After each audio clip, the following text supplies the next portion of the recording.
Hello नमस्ते प्रणाम रोरा सबके बीच बेटा विवाह गीत लेके आगुल बनी। अच्छा लगी तो लाइक कमेंट शेयर करम जा। लाली बेनिया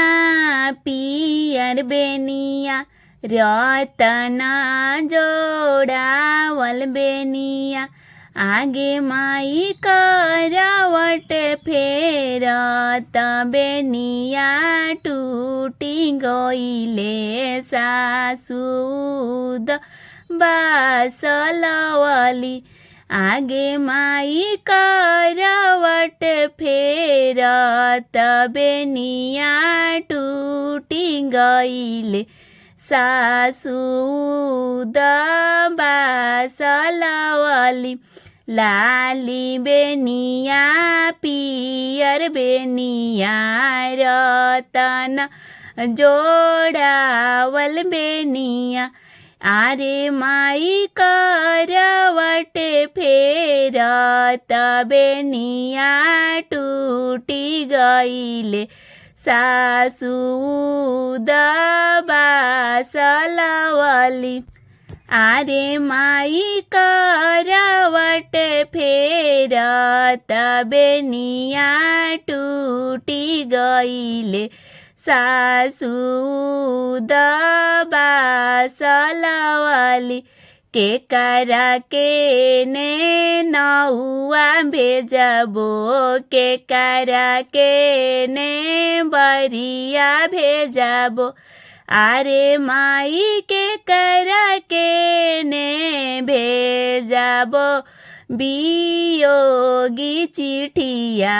सासु बिरही बोलिया बोले आगे माई के करा के ने भेजबो बियोगी चिठिया सासु बिरही बोलिया बोले पापा के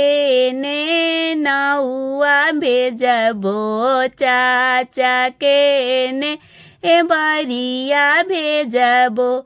आरे माई भैया के ने भेजबो बियोगी चिठिया सासु बिरही बोलिया बोले आरे माई भैया के ने भेजबो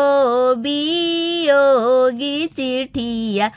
सासु बिरही बोलिया बोले पापा अइले धावल धूपल चाचा अइल बेचैन भइले पापा अइले धावल धूपल चाचा अइल बेचैन भइले आरे माई भैया अइले घोड़ावा सवार भइले